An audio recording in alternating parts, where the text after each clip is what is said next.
The horse had been standing in the river for 4 hours when Wren finally admitted something was wrong. Not wrong in the way a horse gets spooked by a shadow or refuses a bad fence. Copper stood chest deep in the current, facing upstream, completely still. He had not eaten. He had not moved toward the bank. He had not responded to her voice, her presence, the bucket of feed she had rattled at him from the bank until her shoulder ached. He simply stood there, in a spot in the river where the water ran slower and the bottom was sandy and shallow, and he watched something no one else could see. She had found him there at 6 in the morning. It was now past 10, and the sun was pressing down hard on the valley, and Copper, who was 23 years old and had belonged to her father, had not moved a single step. Wren stood at the riverbank with water up to her shins and felt something she had not expected to feel on this property. In this valley, in this life she had thought she was done with. She felt afraid. Not of the horse. She had grown up with Copper. She had ridden him bareback through these same fields before she learned to read. She knew his sounds, his moods, the particular way he exhaled when he was content. This was not any of those sounds. This was silence in a place where there had always been sound, and it was that silence, more than anything else, that stayed with her all the way back to the house when she finally turned and walked. She needed to call Stellan. She had come back to the property 3 weeks ago, and she had not planned to stay. Her father, Roy Calloway, had died in April, quietly in the county hospital 20 miles away, and she had sat in the airport parking garage for a long time before she could drive. The property was 230 acres in the hill country of East Texas, Harmon Creek. Her father had worked that land for 41 years. He had raised cattle, lost cattle, raised more. He had raised Wren on it as a single father after her mother left when Wren was 4, a fact that both of them had discussed precisely once, when Wren was 17, and never again by mutual unspoken agreement. She had left the property at 18 for college. She had returned for Christmas most years, and for a week in summer sometimes, and twice when her father was sick with smaller things, a knee surgery. She had built something clean and contained and hers. She had not meant to stay after the funeral. The service had been small. Her father had not been a man who collected people around him. He had a few neighbors, the men from the feed store in town, a woman from the county extension office who had worked with him on a water rights issue 15 years ago and had apparently kept in touch. Stellan had stood at the back of the chapel with his hat in his hands and had not moved for the duration. Wren had sat in the front row and felt the strange separateness of grief, the way the ceremony moved around you while the actual loss is somewhere inside you that the ceremony cannot quite reach. Afterward, people had come to the house, which was what people did, and Wren had made coffee she did not drink and accepted casseroles she would never finish, that there were so many conversations she had never had with him, and that the window for those conversations had been smaller than she had allowed herself to believe. She had not been angry at him when she left at 18. That was a story people sometimes told about daughters of difficult fathers, and Roy Calloway had not been difficult in any of the ways that story required. He had been good to her. He had attended every school event she ever mentioned, sometimes driving 40 miles round trip for a 20-minute presentation. He had never raised his voice. He had never been absent in any way that she could point to. He had been quiet, thoroughly, persistently quiet in the way of some men who have decided that the interior life is not something to be shared. She had learned not to ask certain questions because the answers would be kind but brief, and the kindness somehow made the brevity harder to bear. She had left not because she was running from something, but because the property, the land, had always felt like his in a way she could not account for. When she was there, she was in his space, in the space that his particular quietness had shaped. She had needed to find a space shaped by her own. It had taken 20 years to realize that this was something she could have talked to him about. But there was the property to deal with, the cattle to move, the equipment to inventory, the land itself to decide about. A realtor in town named Hurley had already called twice about a family from Houston who was interested, which made the horse older now than most people expected working horses to live. He had slowed in recent years, moved stiffly in cold mornings, preferred the lower pasture where the ground was even. But he had been her father's constant in a way that Wren, honestly, had sometimes envied. When she visited, she would watch her father walk out to the pasture at evening and stand beside that horse for 20 minutes, not doing anything, not going anywhere, just standing. She had never asked what that was about. It was one of the many things she had left alone. She had told the neighbors she would make arrangements for Copper, find him a good place, someone who would let him live out his years comfortably. She had not been able to do it yet. She was not sure why.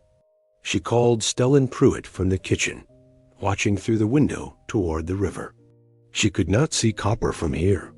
She could see the tree line and the light on the water and nothing else. Stellan answered on the second ring, which meant he had been expecting her to call about something. He always answered on the second ring when he was expecting a call, and on the fourth ring when he wasn't.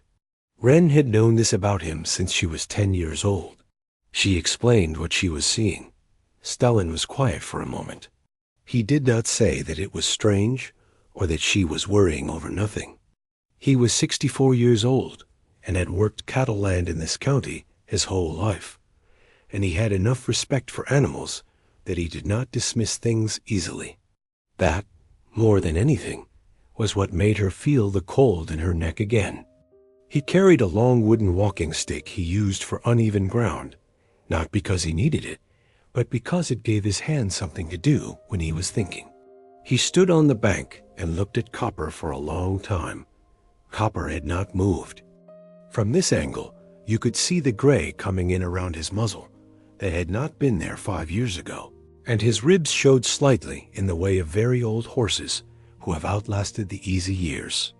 Stellan said, quietly, that he had seen horses stand in water before, that there were 100 reasons for it: heat relief, leg pain, sometimes just stubbornness.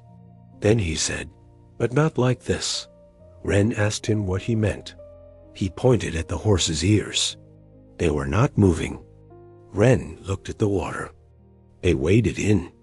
The water was warm at the surface and cold at the knee, the way river water always is in August in this part of the state. Copper did not react as they approached. Usually the horse would have turned toward her, acknowledged her proximity, at minimum shifted his weight. He did nothing. He continued to look upstream, at a spot roughly 6 feet in front of him. Then he looked at Wren. He said her name in a way that stopped her mid-step. She came forward and looked down. Under the stone, in a hollow where the current had scooped out a depression in the sand, over what looked like many years, it was wedged under the downstream edge of the stone at an angle that suggested it had not been placed there recently. The creek had been reshaping itself around it for a long time. Wren stood very still and looked at it. He had moved without her noticing, shifted quietly to her right. Later, she would not be able to explain why. Something made her hold still for a moment longer, made her want to keep looking at it before anything changed, because she already understood, in some part of herself that did not deal in logic, that once she reached into that water and pulled it out, nothing about the past would be exactly the same as she thought it was. She reached in and pulled it out. The box was heavier than it looked. The latch was rusted nearly shut, but not entirely. Stellan worked at it with his pocket knife, gently, while Wren stood in the shallows with her arms wrapped around herself, despite the heat. Stellan said nothing while he worked. He was the kind of man who understood that some moments required silence, and that silence was not the absence of care, but its clearest form. He had known Roy Calloway for 30 years. He had watched Wren grow up and leave and come back, and be changed by both. He pried at the latch with the patience of someone who already knows that whatever is inside will require more patience still. The latch gave. Stellan handed the box to her and stepped back. Inside, wrapped in a single layer of old waxed canvas that had done its job imperfectly, were papers. A stack of them written by hand in an ink that had blurred in places but remained legible in most. The handwriting on the top envelope was her father's. The handwriting on the letters inside was not. And under the letters, a photograph. The photograph showed a child. A girl, maybe 7 or 8 years old, with dark hair and a wide, serious expression, standing in front of what appeared to be a chain-link fence somewhere flat and treeless. The kind of photograph taken in practical light with no attention to beauty. A document more than a portrait. The child looked directly at the camera with the expression of someone who has recently learned that looking away does not help. On the back of the photograph, in her father's handwriting, was a name and a date. Nadia. October 1987. Wren was born in 1990. She turned the photograph over and over in her hands without quite seeing it. Her father had never mentioned anyone named Nadia. She did not know anyone named Nadia. The letters, she would discover, were not her father's. They were written to him, and they spanned nearly 20 years, and the first one was dated November 1987, 1 month after the photograph. The first line of the first letter said, "I don't know how to thank a person for what you did." She sat down in the shallows of Harmon Creek, heedless of the wet, and she began to read. What the letters told her took a long time to absorb, not because the story was complicated, but because of the weight of each piece of it. It was a bad ditch, steep-sided, and the car had rolled. Her father had stopped and gone down into the ditch and found 2 adults, both unresponsive, and a child in the back seat who was conscious and unharmed. He had gotten the child out. He had stayed with her until emergency services arrived, nearly 40 minutes in the dark, talking to her, keeping her calm, letting her cry against his shoulder when she needed to. The child's parents had died at the scene. The mother survived for 2 days before the hospital could not do anything more. The child's name was Nadia Trescott, and she was 7 years old, and she had been in foster care within the month. What came next in the letters, as they went forward in years, was a correspondence that her father had maintained with a social worker who had taken a particular interest in the case and who had written to Roy Calloway, a private citizen, to tell him what happened to the girl. He had not asked for these updates. They had been offered because the social worker, a woman named Petra Garces, had sensed something in the way he asked about Nadia at the scene, a quality of concern that she described in one letter as the realest thing she saw that year. Her father had written back. He had continued to write back for almost a decade, asking about the girl, asking about her placements, about whether she was in school, whether she was safe. He had never tried to make contact with Nadia directly. He had never inserted himself. He had simply, quietly asked. And then, in 1996, when Nadia was 16, the letters changed. The letter from that year was longer than the others, and the handwriting was different. It was not Petra's handwriting. It was Nadia's. She had found out about him, she wrote. Petra had told her, when Nadia was old enough to ask, that there had been a man at the scene, that he had stayed with her, that he had written. Nadia's letter was 3 pages, and it was not easy to read. She wrote the way a 16-year-old writes when she is trying to be adult about something that is not a small thing, with careful sentences, and then moments where the careful sentences broke open. She wrote, "I needed to know that someone saw me that night." The letters from that point were different. Her father had written back directly to Nadia, and she had written back to him, and the correspondence had continued for years. They had never met in person, as far as Wren could tell from the letters. They had exchanged words for decades. two people joined by a stretch of highway in the dark and everything that followed from it. The last letter in the box was dated 11 months ago, 4 months before her father died. It was from Nadia. She wrote that she had gotten Wren's father's letter telling her he was ill. She wrote that she had wanted to come to see him, but that he had asked her not to, in his gentle way, because he did not want his daughter to find out about their correspondence at his deathbed. He had run out of time. Wren sat in the shallows of Harmon Creek until the water went from warm to cool, reading the letters twice, and then a third time. And Stellan sat nearby on a dry stone and did not say anything, because there was nothing to say. She thought about the man she had grown up beside, the man who had never mentioned this, who had spent 40 years on this land, had raised her alone, had attended her school events and driven her to piano lessons, and been present in all the ordinary ways that presence requires, and had also, but larger than she had understood that interior space to be. She thought about the evenings she had watched him from the house, walking out to the low pasture to stand beside Copper. She had always assumed it was simply what it looked like, an old man and his horse, the ritual of age.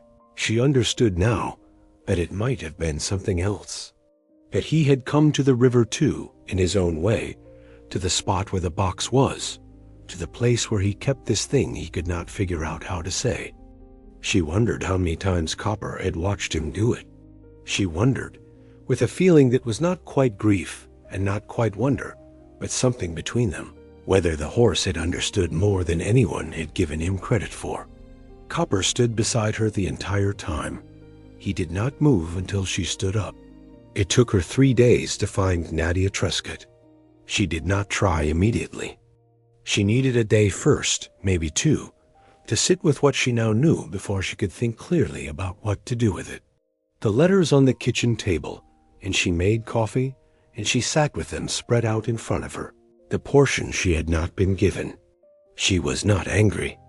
She examined herself for anger, probed around the edges of it, and could not find anything that deserved that word. What she found was something more like vertigo, the feeling you get when a landscape you have known your whole life suddenly shows you an elevation you did not know was there. She thought about what her father would have said if she had asked him. She ran the conversation in her head, which was something she found herself doing more since his death, having conversations with him that were already too late, that were better than some of the conversations they had actually had, which was its own kind of grief. She imagined saying to him, "Why didn't you tell me?" She imagined his silence, which would not have been evasion, but consideration, and that the whole story wasn't his to tell alone. She thought that was probably right. On the second day, Stellan came by. He had not mentioned the box since the river, had not asked what was in it, or what she had found. He fixed the gate on the east pasture that had been sticking since June. He said, he was a good man in ways that most people aren't, and that most people don't even try to be. She asked if he had known. He shook his head. He said that Roy had never said a word of it to him, not in 30 years, but that he was not surprised. He said, "There are people who do quiet good because they want credit for it, and there are people who do quiet good because they can't imagine doing anything else. Your father was the second kind. The second kind doesn't tell you." After he left, she went for a walk along the river and stood at the flat stone for a while. The woman said, very quietly, that she had been waiting for someone to call. They met in the middle, at a diner in a small town in North Texas, 10 days after Wren found the box. With dark hair that was starting to silver at the temples, and a way of holding herself that suggested a person who had learned, at some cost, to be calm. She was not what Wren had been picturing, though Wren could not have described what she had been picturing. Someone more defined by damage, perhaps. Someone easier to read as a symbol of something.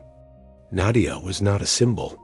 She was a person who arrived first, who had already ordered water for both of them, who stood up when Wren came through the door, and extended her hand in a way that was formal and also tender, the way you extend a hand to someone whose father you have been missing for months.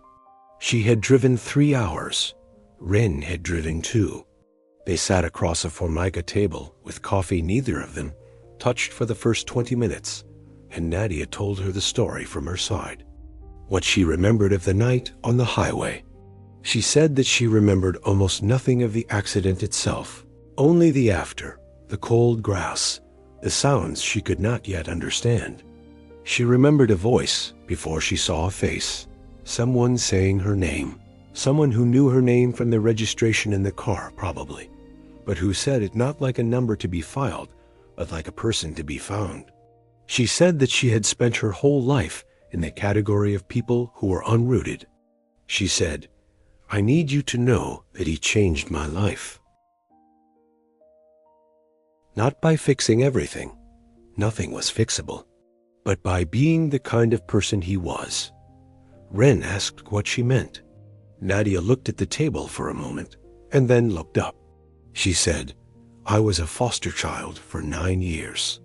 I had social workers and case managers and teachers and people whose job it was to care about me. And I am grateful to most of them. But your father had no job, no obligation, no system requiring him to check in on a little girl he'd found in a ditch. He just did." She paused. Wren did not cry in the diner. She had done that already, alone, in the house on the property, in the old kitchen with a linoleum floor that had needed replacing for 20 years. She had done it the way you do it when grief finds a new room to open in a building you thought you had already mapped. She was done crying for now. She asked Nadia if she had known she had run out of time, if she had known he was close to the end when she sent that last letter. Nadia said yes. She said, "I wanted to find a way to be there without making it harder for him. We talked on the phone at the end. He told me about you. He told me you were strong in the way that sometimes looks like distance." Wren thought about it. She thought about the letters in the box. 40 years of someone she thought she knew choosing to be someone she hadn't seen. She thought about the horse standing at a river all morning. Nadia reached across the table and put her hand over Wren's, and neither of them said anything for a long time, and the coffee went cold. Wren did not sell the property. She did not decide this dramatically, on one afternoon in the diner, or on one sleepless night in the house. She decided it the way most real decisions happen, in small increments, without fully noticing the moment when the balance tipped. Hurley, the realtor, called again in September, and she told him she needed more time. She helped Stellan move the remaining cattle to a neighboring property where they would winter, and she fixed the pump on the south pasture, and she ordered new linoleum for the kitchen because 20 years was long enough. She found herself walking down to the river in the evenings, to the bend where Harmon Creek moved most slowly and the flat stones sat in the current. She did not know what she was looking for. Maybe she was not looking for anything. Copper spent those evenings beside her, most often. He moved slowly through the dry grass at the bank, grazing, occasionally lifting his head to look at the water. He did not repeat what he had done in August. He did not stand in the river or hold a position for hours. Being present in the place, they have always been present. In the company they have always kept. In October, Nadia drove down for a weekend with her 2 children, a boy of 11 and a girl of 8. The girl had dark hair like her mother and a wide, serious expression that Wren recognized without being able to say from where. They walked the property together, and Wren showed Nadia the parts she had described in letters. Nadia stood there for a while, looking at the water. Wren did not say anything. Nadia's daughter asked about the horse. Wren said that his name was Copper, and that he was very old, and that he had belonged to her grandfather, and that her grandfather had loved him. The girl walked up to Copper with no hesitation, the way small children sometimes approach animals, with the kind of confidence that is actually a form of trust, and she put her palm flat against his neck. Copper turned his head slowly and looked at her with his dark brown eyes, and then he exhaled, long and slow, in the way that Wren recognized.